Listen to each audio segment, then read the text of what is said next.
Hello enemy gang. तो स्वागत है आपका एक और नई वीडियो में। मैं हूं आपका दोस्त काना एक्सप्लेन और आज हम एक्सप्लेन करने वाले हैं सोलो लेवलिंग के एपिसोड 12 को।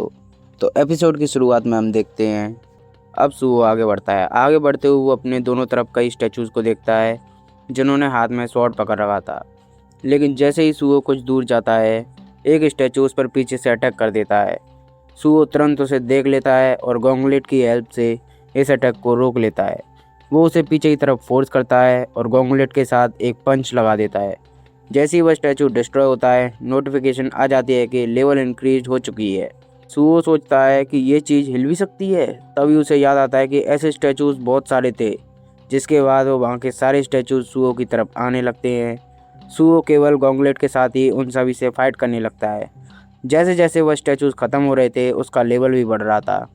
लेकिन तभी दोनों तरफ से बहुत सारे स्टैचूज आने लगते हैं और सुओ एक बार फिर उनसे फाइट करने लगता है। उन्हें ख़त्म करते करते वो 19वीं लेवल पर आ चुका था। सुओ सोचता है कि अगर मैं इन आर्मर से बने मॉन्स्टर्स को हराऊंगा तो मेरा लेवल बढ़ेगा। यह सच में गेम जैसा है। लगता है मेरी पावर बढ़ रही है क्योंकि उनके एक साथ आने पर भी मुझे ज़्यादा दिक्कत नहीं हो रही। सुओ को समझ नहीं आ रहा था कि इन मॉन्स्टर्स का लेवल मुझसे ज़्यादा था तो मैं इन्हें कैसे हरा दिया। वो गोंगलेट के माना को देखकर सोच रहा था कि क्या इसकी पावर की वजह से ऐसा हो पाया है। उन्हें हराने के बाद सुओ बड़े से गेट के पास पहुंच जाता है और सोचता है कि मैं थोड़ा और पावरफुल बनना चाहता हूं। इसके बाद वह गेट को खोलता है जहां उसे जलती हुई फ्लेम दिखाई देती है और इस रूम के थ्रोन पर कोई और नहीं बल्कि इग्रिस बैठा हुआ होता है। इग्रिस को देखकर सुओ सोचता है कि क्या वो बॉस है। वो ज़्यादा पावरफुल लग रहा है। इसके बाद इग्रिस वहाँ से उठता है और अपनी स्वॉर्ड लेकर उसकी तरफ जाने लगता है। सुओ सोचता है कि मुझे पहले अटैक करना होगा। लेकिन इतने में इग्रिस उसके पास पहुंच जाता है और सुओ को एक ही झटके में ख़त्म कर देता है। तभी सुओ की आंखें खुलती हैं और वह चिल्लाते हुए उठता है और वह शुरुआत वाली जगह में पहुंच जाता है। वो अपने हाथों को देखते हुए सोचता है कि मैं ज़िंदा हूँ। वो सोचता है कि क्या ये वही जगह है जहाँ से मैंने शुरू किया था, तो क्या मुझे फिर से इसी रास्ते पर जाना होगा। तभी वो देखता है कि यहाँ पहले 3 फ्लेम्स जल रही थी लेकिन अब सिर्फ 2 ही फ्लेम जल रही हैं। क्योंकि मेरा लेवल अब बढ़ चुका है इसलिए मुझे अपने वेपन को बदल लेना चाहिए। वो आगे बढ़ते हुए सोचता है कि मुझे सावधान रहना होगा क्योंकि अगर तीनों फ्लेम्स बुझ गईं तो मेरा क्या होगा ये मुझे खुद भी नहीं पता। सुओ एक बार फिर इग्रिस से हार जाता है और वापस उसी जगह में आ जाता है और अब केवल एक ही फ्लेम जल रही थी। यह देखकर वह बहुत ही सैड होकर लोटपोट करने लगता है। सुओ समझ गया था कि वह ब्लैक नाइट बहुत पावरफुल है।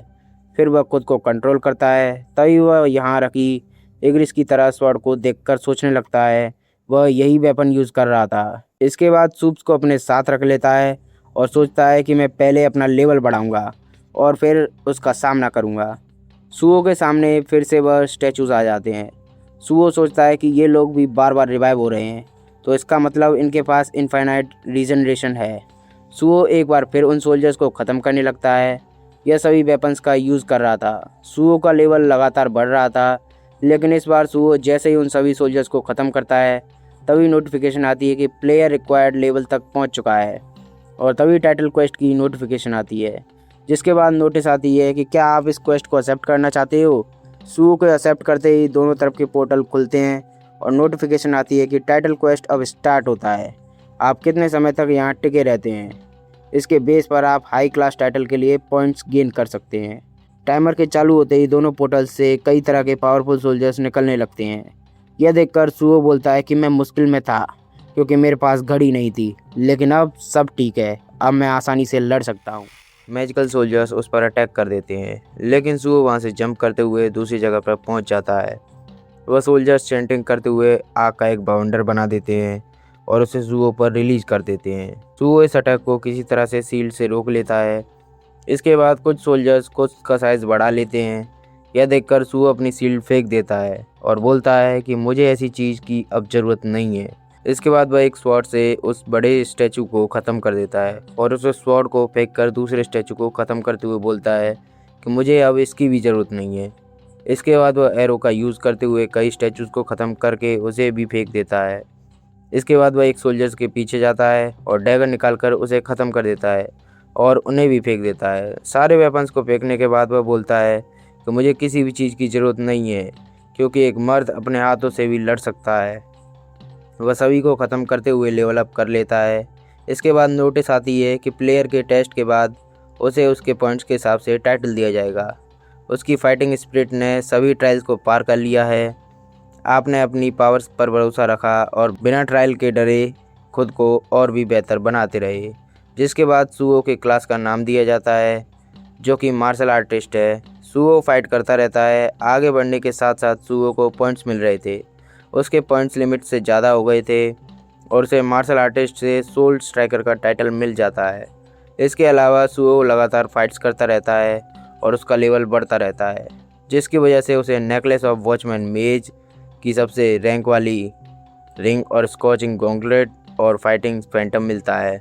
इसके बाद वह एक बार फिर इग्रिस वाले रूम में जाता है। सुओ आते ही बोलता है, मैंने तुम्हें बहुत वेट कराया, लेकिन अब मेरी बारी है। सुओ संग का लेवल अब 70 हो चुका था। इग्रिस एक बार फिर अपनी लाइटनिंग स्वॉर्ड उठाता है और उसकी तरफ बढ़ता है। उसके स्वॉर्ड की लाइटनिंग देखकर सुओ वहाँ से तुरंत हट जाता है। इस बार सुओ इग्रिस के अटैक से बच पा रहा था। इसके बाद वह गॉन्गलेट के साथ इग्रिस पर पावरफुल अटैक करता है, जिसे इग्रिस अपनी स्वॉर्ड से रोक लेता है। इस अटैक से पूरा रूम डैमेज हो जाता है। इग्रिस और सुओ की अब खतरनाक फाइट स्टार्ट हो चुकी थी। सुओ समझ जाता है कि उसे हराने के लिए अभी और भी स्पीड बढ़ाने की ज़रूरत है, लेकिन तभी इग्रिस की स्वॉर्ड के अटैक से वह दूर जाकर पिलर से टकराता है। सुओ एक बार फिर फाइट करने लग जाता है। यह देखकर इग्रिस सोच रहा था कि क्या यही है यंग मोनार्क की पावर, जो अभी 100% भी नहीं है। उधर सुओ सोच रहा था कि लेवल बढ़ने पर एक बात तो समझ चुका हूँ कि यह ब्लैक नाइट मेरी सोच से भी ज़्यादा पावरफुल है, लेकिन अगर वह पावरफुल है तो मैं भी वैसा ही हूँ। सुओ सोचता है कि मुझे लेवल 1 से ही एडिशनल स्टैट्स मिले थे, जिसके चलते मैं हाई लेवल के सोल्जर्स को हरा पाया था, और अब मेरा भी लेवल अप हो चुका है, तो मेरे सभी स्टेटस भी लेवल अप हो जाते हैं। इसको ध्यान में रखते हुए मेरे पास अब जो एडिशनल स्टैट्स पॉइंट्स हैं वो लेवल 70 से ज़्यादा अच्छे हैं। ये लगभग 110 लेवल के बराबर के होंगे। इसके बाद सुओ इग्रिस को एक पावरफुल पंच मारता है, जिससे इग्रिस पीछे जाकर दूर गिरता है। इग्रिस अब जैसे ही सुओ पर दोबारा अटैक करता है, सुओ उसे इतना पावरफुल पंच मारता है कि इग्रिस का बैंड बच जाता है। सुओ उसे मारते हुए पीछे ले जाता है और पावरफुल पंच से उड़ा देता है, और इस अटैक से इग्रिस की बॉडी खत्म होने लगती है। इग्रिस डिस्ट्रॉय होते हुए सोच रहा था कि इसके पास इनक्रेडिबल पोटेंशियल है। इनिशिएट माना और टैलेंट का जन्म तब होता है जब डिवाइन एग्जिस्टेंस के साथ मोनार्क की बॉडी जुड़ती है। यह सोचने वाली बात है कि छोटे लॉर्ड इतनी सारी पावर्स रिलीज कर सकते हैं, जबकि इन्हें सही से यूज़ करना भी नहीं आता।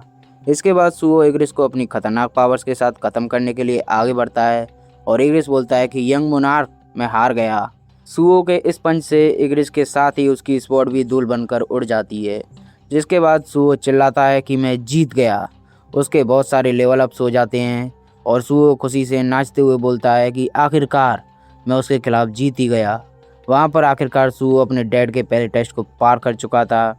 तो जैसे ही सुओ इग्रिस वाले लेवल को पार करता है, तभी वहाँ एक और पोर्टल खुल जाता है, जिसे देखकर सुओ हैरान हो जाता है। उसे लगता है कि ये एग्जिट गेट सामने आ गया है, लेकिन जैसे ही सुओ पोर्टल के अंदर जाता है, वो दूसरे लेवल पर पहुँच जाता है। यह लेवल डीमन कैसल वाला एरिया है, जो असल दुनिया के टावर जैसा दिखता है। इसीलिए सुओ सोचता है कि ये तो सोंगापू वाला टावर है, लेकिन यह टावर जल क्यों रहा है।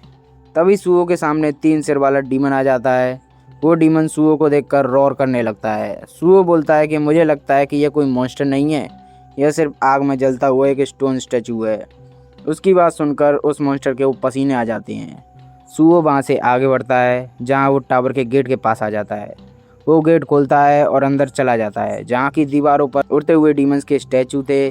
सुओ के आगे बढ़ते ही हम यहाँ पर डीमन कैसल वाली सिटी को देखते हैं, जहाँ पूरा आसमान लाल था और पूरी सिटी आग से जल रही थी। जैसे जैसे सुओ फ्लोर में आगे बढ़ रहा था, उसका सामना यहाँ के अलग अलग डीमंस से हो रहा था।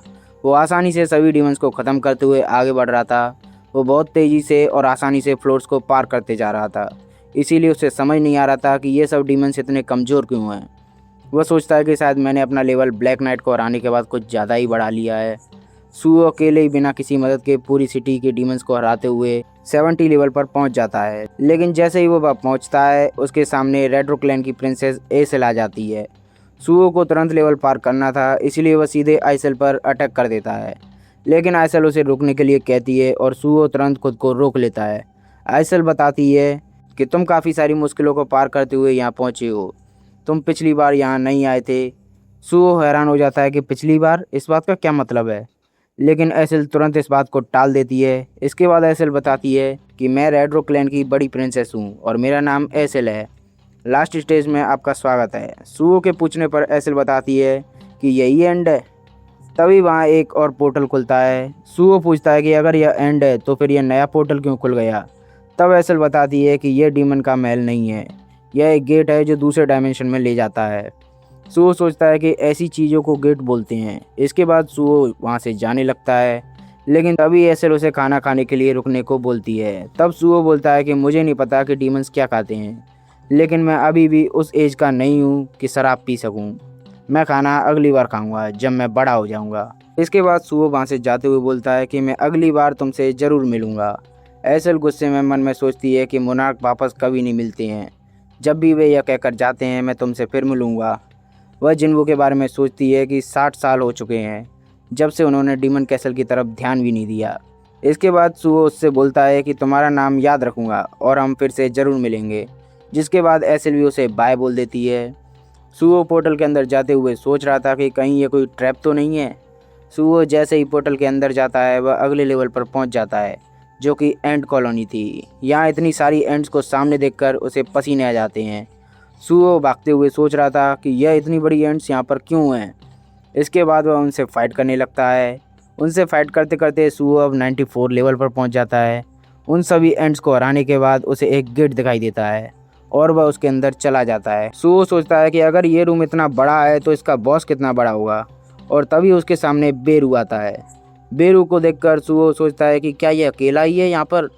सुओ को देखकर बेरू की आंखों में आंसू आ जाते हैं, क्योंकि वह सालों बाद उससे मिल रहा था। बेरू को रोते हुए देखकर सुओ हैरान था कि वो रो क्यों रहा है। इसके बाद बेरू बिना मन के रोते हुए उस पर अटैक कर देता है और दोनों की फाइट अब स्टार्ट हो चुकी थी। बेरू उस पर अटैक करता है, लेकिन सुओ तुरंत वहाँ से हटकर बेरू पर काउंटर अटैक करता है। बेरू आसानी से उसके अटैक से बचते हुए सुओ पर खतरनाक अटैक करता है, लेकिन इससे पहले ही बेरू अपने हाथ को रोक लेता है, क्योंकि वह सुओ को नुकसान नहीं पहुंचाना चाहता था। यह देखकर सुओ हैरान हो जाता है। इसके बाद वह बेरू को आसानी से पंच कर देता है। बेरू एक बार फिर उस पर अटैक करते हुए रुक जाता है। उसकी आंखों से लगातार आंसू निकल रहे थे और सुओ उस पर अटैक करता रहता है। बेरू खुद को हील करता है और उसकी तरफ बढ़ते हुए अटैक करता है, लेकिन सुओ नीचे झुक जाता है। बेरू लगातार खुद को होल्ड बैक करते हुए मार खाता रहता है। बेरू को होल्ड बैक करते और उसे रोते हुए देखकर सुओ भी हैरान था कि वह रोते हुए क्यों रुक जाता है।